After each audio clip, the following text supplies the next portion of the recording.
here for taking it over Apple Chips and making it to the finals. And now we've got number 9, r3as0n versus number 11, imestr8. We've got a WSG mirror, well, not really mirror match, a team match. We've got Felon Discard versus Eccentric Officer combo. And one of these players is going to make it in, so your finals is going to be TNT versus WSG. But let's see who pulls it out here and who's going to be in the finals against Earth's Overseer. So our players are ready. Let's head down to the action.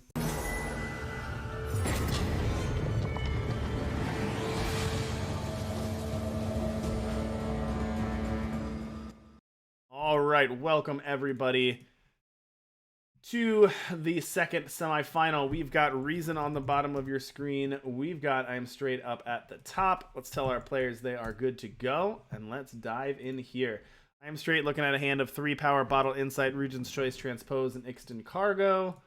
r3as0n looking at a hand of Chairman's Contract, Lightning Sprite, love that one. The limited all-star there. Love playing me a Lightning Sprite in limited.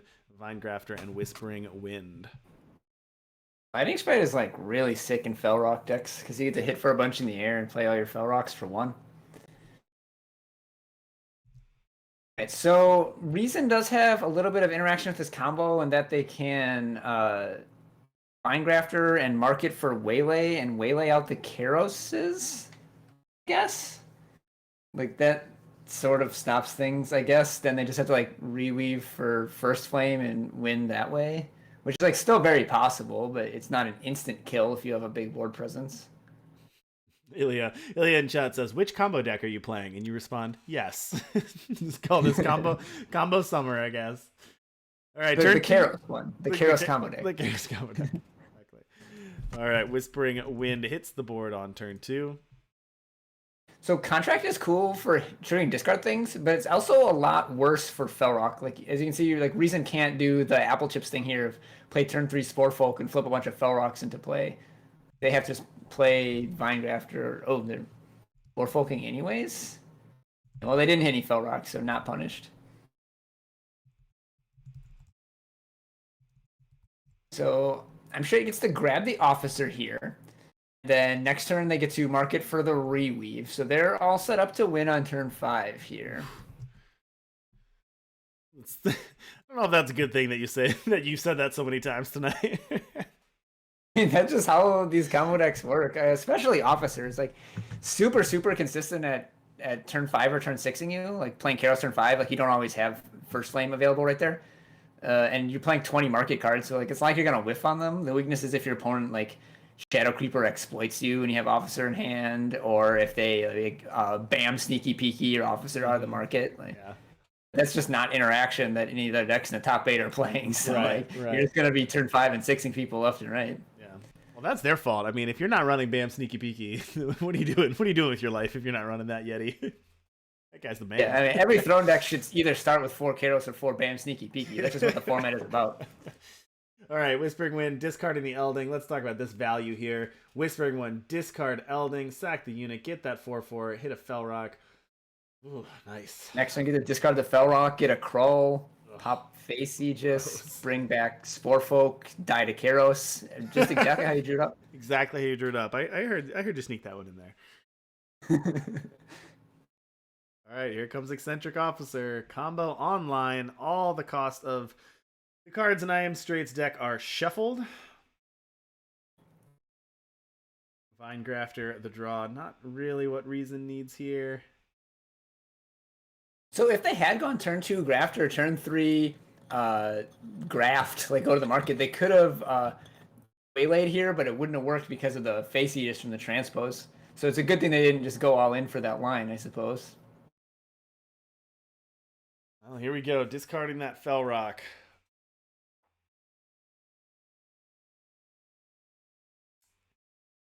Roll.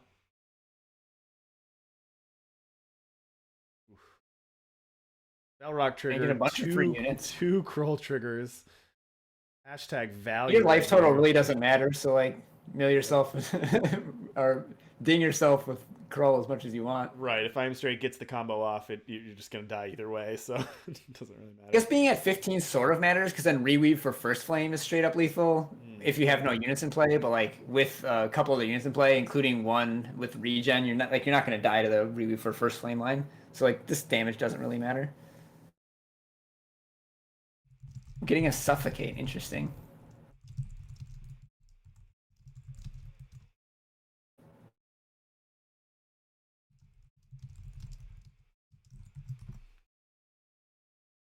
Well, that was pretty good, and I like the Dark Purveyor on the flyer, making that a 10-4 flyer.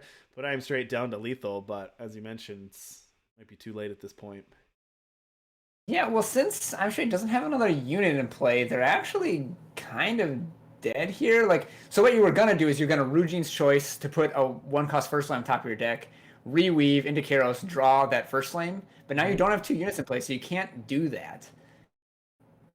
So you can reweave for first flame, and Rujine's Choice to give one of the Infernus's double damage, and that might get there.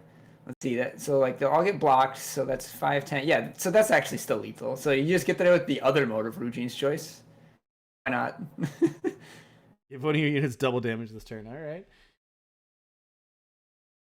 Yeah, so one's gonna get through for 7 or 8, and the other one's gonna get through for 2 or 3, and that equals 10. You put the double damage on the one that's blocked by 2. That'll get 8 through, and the other one will get. No.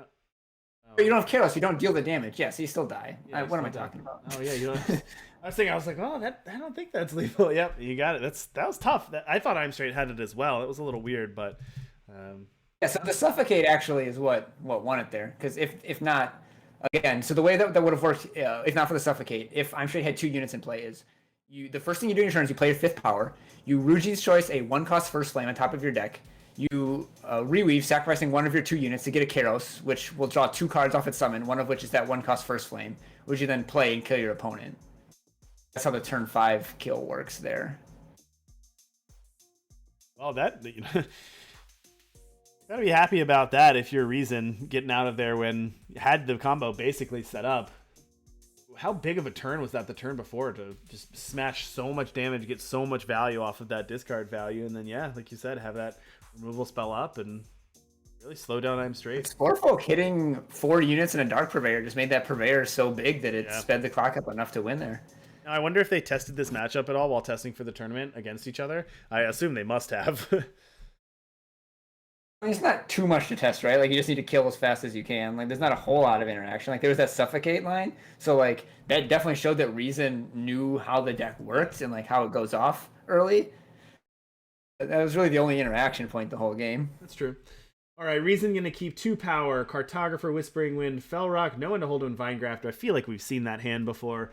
On the other side of things, imestr8 looking at 4 power, First Flame, Bottle of Insight, and Blazing Salvo. Okay. Generally you want to have 2 market cards in your hand. So I would redraw that to 7, but not to 6. Yeah, it doesn't look like the best hand. So if you can redraw it, should there. I'm going to redraw that one to 2 power, Transpose, Seek Power, Torch, and Rujine's Choice. That one's better. It's a more playable hand here. Guess we'll have to see. Can Reason get the early off? That looks like a good hand to me. Yeah, I'm just need to draw 4 power, and you have the win, since you can grab Plea for Aid from the market to play a Karos after you Officer. Mm-hmm. 3rd copy of Transpose the draw here. See if Reason can ideal, but you can just tuck it away to one of the other transposes. Yeah. Right, so Reason drew a 3rd power, which is really nice. That means that they can discard this Fellrock into play next turn. Fire off the first of 3 transposes. I'm going to grab that Eccentric Officer. Better than discarding the Fellrock into play is discarding the Cartographer and crawling it. No guarantee you'd fetch Crawl then. Right. But Torch gonna take and no attack with Whispering Wind anyway, so it's all moot. I like that imestr8. I like that imestr8 is just recognizing that and saying, "Yep, let's just get that out of here. Not messing around anymore." Need that 4th power. imestr8 still didn't draw their 4th power, so Reason's gonna get to put a Fellrock into play here, I assume, with Cartographer. And then that's 7 strength on board. Like, that is a substantial amount of pressure. I can draw a Fellrock, discard a Fellrock. That'll pop the face Aegis here for imestr8, but no discard happening thanks to that. And then with backup Transpose, protected again.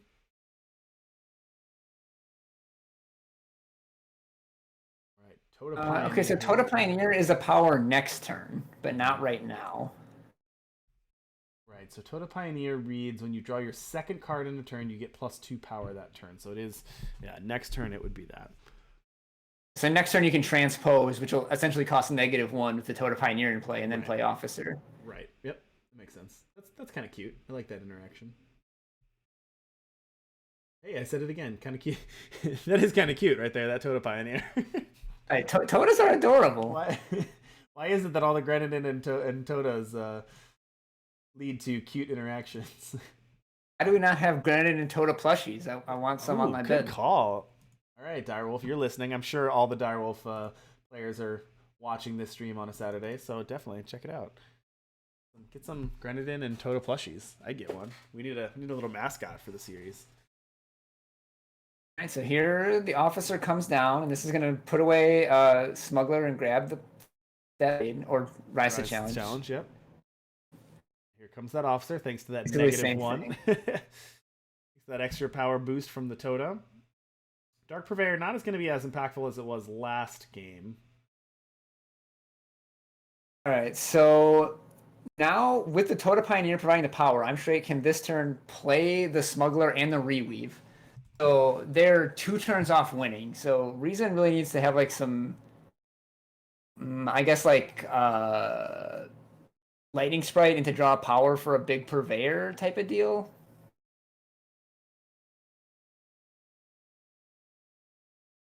Interesting trade there. I guess you just sack the Smuggler, so it doesn't matter.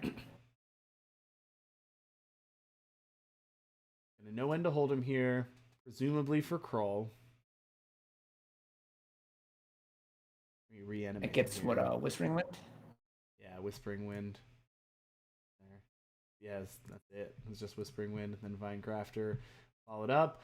Market is Suffocate, Hunter. I'd love to see these like 3 costs. My favorite is 11 cost Transpose. Like, the worst card I can imagine. Yeah. There's the Reweave. And you get the power too off the Toda again, so a couple power boosts off of that. So just debating which one you want to sack here. The one that gives you the power lets you draw 2 extra cards. Sacking the Smuggler lets you retain the Toda's extra power. Mm-hmm. I don't think you need the extra power when you have a Karos. So I think I'd go for the extra cards here. I guess the worry is that you don't have any Karoses that cost 2, but chances are pretty low of that. All right, here comes the Reweave. There's the Kairos here. Let's draw some cards. We're going to draw one. It's going to be a Blazing Salvo. Yeah, I don't think imestr8 is going to die this turn, so that should be the ball game. Yeah, r3as0n also not hitting any power either, so it can't... Not that I think the Dark Purveyor would actually make a difference, but not really... The Suffocate wouldn't break it up this game. Yeah, so not really doing much here. You could somehow pop Face Aegis and then play multiple Spell Rocks to empty their whole hand, but I don't see how that would happen either. Yeah, r3as0n, this is, as we mentioned, not would worry about players taking their time. This is one match away from a World's Invite, so you gotta make sure you take your time and see all the lines here. Yeah, I think at this point, like, they know they're dead and they're trying to see if there's any way out of it. Yeah. But pretty soon they're gonna see the writing on the wall and just like attack for as much as they can and then die to First Flame.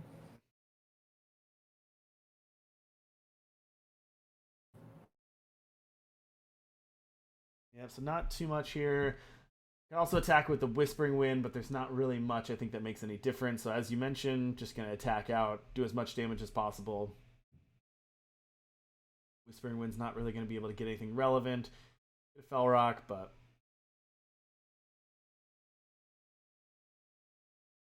put some damage in. That's going to knock imestr8 down to 12. But 12 is not 0. Lightning Sprite out for value. Going to draw Cliffside Porter. Rise to the challenge here for imestr8. Going to get a 1-cost First Flame. And just like Earth's Overseer showed us last round... Kairos plus First Flame leads to dead. Yep, that's how the combo works. All right, imestr8 tied up at 1 game apiece. Get them ready. They're probably going to take a deep breath here. Whew. Game 3 for the semis. r3as Overseer waiting in the wings. All right, so we've talked about how when you're 1 game away and you get those nerves, what would you be doing right now if you're in r3as Overseer seed and you have 20 minutes while they're playing their semifinals? Are you playing Eternal? Are you watching the stream? Are you just taking a break? Are you going outside for a walk? What are you doing when you have a 20-minute wait to see who you're going to face in the finals? I just drink some water and watch the stream and chill. I don't want to like play any games and like think more. Right. Clear out your use as little mental energy as possible. And make sure you don't have any notifications to distract you during the big match. Yeah. All right. Well, here we go. It's time for game 3. Players are tied 1 game apiece. Let's tell them they're good to go. imestr8 Eccentric Officer is on the play. Winner faces r3as Overseer for the invite. Okay, and this is like a somewhat awkward hand for reasons since it doesn't have undepleted second power, so like your turn 2 is going to be kind of weak. Or I guess you just not play Vines on 1 and play the. I like Perubin says they can make Tota totes. You. I like the idea of Tota totes. A nice ring to it. Indeed. All right. imestr8 looking a hand. There you go. It's going to keep that hand, actually, after thinking about it for a while. 4 power, 2 one's Echoed Cliffside Porter, Smuggler, and a Bottled Insight. This hand from imestr8 awkwardly has only 1 market access card. Did they keep this at 7? I think so. I'm pretty sure. I may have missed it, but I thought they thought about it for a while and kept it. Regent's Choice and Tota Pioneer, the draws. You just play a Porter to chump. Like, you don't chump this Vines this turn, but I think that playing the game 4 life a few turns down the line might not be bad. Why not? Use your power. All right. You still have another one to put away with your Smuggler. Right. Looking at a Sporefolk on top, that can trigger those discard effects. You do have 2 Eldings in hand and a Felrock in hand, but yeah, going to keep that one on top. I mean, if there's any silver lining for all these Felon discard decks, it's, well, I guess in Expedition, not as much in Throne, but getting rid of the Vows definitely hurt Vines in Expedition. I know that it was so easy before in Expedition to trigger the Vines with just like playing your power. You don't see that as much in Expedition, but I guess this is Throne, so you still can do that here. All right, and Reason has the 3/3 for Felrocks here. Not hit any. Did not hit anything. It is not attack. It's missed 2 damage. Yeah, no attacks. Maybe didn't want to pop the regen. Isn't going to block with the Tota. Come on. True. So the -1 cost transpose again here. So we're going to see Officer come down on turn 4. Transpose was a really good draw exactly according there. to plan. Yeah, that was a really good draw. You mentioned only having 1 way to access the market before that, but then Tota into Transpose is exactly what imestr8 wanted. Able to play out the Eccentric Officer in the same turn. And that went from, ooh, this is kind of a weird hand. Can I get there to, I just did everything I want to do, and now I'm, 2 turns away from the victory? Yeah, because grabs the Reweave with the Smuggler next turn, and then Rugin's Choices. Yeah. Actually, a cool thing here is Smuggler and then play the Reweave right away. And Bottled Insight actually makes a power here off Tota. Like, it can trigger on your turn and your opponent's turn. So then you can Rugin's Choice for first flame immediately, or although just play the Bottled Insight that turn. Yeah. Not that I think it's going to matter much. Also has a seat power. Not that that's going to matter, but here you go. Going to go up to 2 here. Has the Reweave in hand, thanks to that Smuggler. Why not Reweave? Not sure. Reason was powered down. You could have Regent's the Karos on 2 cards. Oh, I guess because wants to Regent's Choice and go off in 1 turn, but like you would have just had 11 power, so it wouldn't have mattered. Yeah, I think it's got. You just hard cast any first flame. I mean, it doesn't matter, but I'm surprised that imestr8 didn't just plop the Karos into play. Wait, what? What does this do for you? I guess you just get a 1-cost 1 or something. Yeah, gonna get a 1-cost 1. Yeah. Okay. All right. Yeah, so it really, none of it really mattered. It's just slightly different than I would have done it. Doesn't mean it's wrong. Still works. Yep. Get that Kairos 1-cost first flame. So what do you think of the what do you think of bringing these combo decks into a Felon discard meta? I mean, it is interesting. It feels like it's two halves of the coin, right? It's like, well, you're either going to bring the value deck that's just all about discard and value and units and getting card advantage, and then the other half of the players say, all right, well, if you're going to do that, I'm just going to play combo and goldfish you. I mean, the Felon deck is trying to be aggro. I mean, I think you have to be aggro or be disruptive. Like, if you're not playing aggro, you need to be playing BAMs and like Shadow Creepers and exploits or whatever. And like, I mean, that's kind of the idea of like the even Felon deck that Roman Nova bought. Like, I don't know what Nova didn't make top 8. Like, if they had that, they had the plan against the combo decks. And the aggro plan of the Felon deck does work sometimes. Like, we saw the Felon decks take games against combo. But just like, you don't always get that fast aggro draw. And when you don't, the combo deck kills you on turn 5 or 6. Yeah. Was that game 1 against Earth's Overseer? That was blistering fast and just that was pretty impressive. All right, well, congratulations to imestr8 on winning on Eccentric Officer combo. I love imestr8 bringing Overloader combo to the, I love both of these players. So both of these players bought Overloader combo to the Expedition and then brought Eccentric Officer combo and Clear the Way combo to Throne. So I think they had a plan coming into the